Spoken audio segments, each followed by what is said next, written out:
to say this is a very, very special occasion for me today because I began Toastmasters about 10 years ago when I was still in my last semester of college. And Toastmasters have been a springboard to many powerful things in the speaking industry. Today, I'm going to be speaking on the successful dreamer.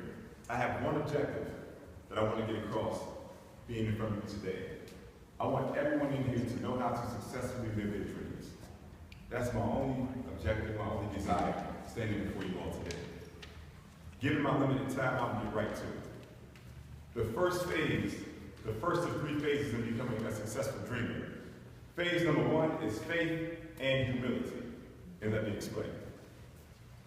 In order to live your dreams, the first realization that you must have is that it's not a very common thing. When I stand in front of audiences, oftentimes I will ask, how many people, by a show of hands, can name someone who is successfully living their dreams and making a living doing so as an entrepreneur? Not many hands will go up. It's difficult to find someone who you can reach out and touch who is living their dreams successfully. So given that reality, it takes an element of faith to believe that you can live your dreams. When you can't reach out and touch and see people doing it, the thing you aspire to do, it's going to take an element of faith. In this world, usually when we opt for opportunities that are predictable, they usually come with ceilings. But when we opt for opportunities that involve risk, it's usually no ceiling with it. But the risk is what keeps people from living their dreams. So principle number one is faith. And also principle number one is humility. Because when you live your dreams, there's no telling when you're going to catch a break or when you're going to catch a stride. So as a dreamer, you have to be willing to see people accumulate possessions faster than you at a higher and faster rate. So it takes humility to stay in the game long enough living your dreams to actually catch a stride and to reach a room of breakthrough. I can remember when I was in my last semester of college, I made the decision that I was going to become a professional motivational speaker. At 22 years old, people looked at me like I was crazy. And when I came home and I had just graduated from college, I can remember telling people who I admired and who I respected that I was going to become a motivational speaker. And not just that, because if you're going to do it, go all the way with it.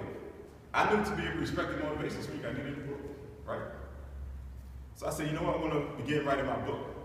And I began to tell people who I admired and who I respected that I was going to write a book. The responses were, you're too young, you haven't lived enough life yet. What makes you think you can do this? We haven't done it yet. Why don't you just go get a job? There were some people who did support. I don't want to act like there weren't people who supported me, but I can say a good majority of the reactions that I got were challenges. Because dreaming is not the normal way of living. Exchanging ideas for money and not time for money is not something that is encouraged in society. So I face a lot of opposition. But that brings me to phase number two, which is separation. Because what you have to do in order to live your dreams, you have to create a story in your mind of possibility. If the climate of this world is not to live your dreams, then you have to consciously create a story mentally in your mind in order to believe that it's possible to live your dreams. So I got quiet. I stopped telling people what I was doing, and I just did. I woke up every morning to fix breakfast. I listened to Dr. Wayne Dyer. His book on audio at that time was Inspiration, Your Ultimate Call. The premise of this book was that everyone should give themselves permission to be who they uniquely are. That there is an endless amount of provisions that are measured to your destiny if you decide to go that route. So instead of listening to the negative opinions and the doubtful thoughts, I took my mind every morning to a space of possibility. And lo and behold, that book that I told everyone that I was writing, not too long after I told everyone I was writing, it was done.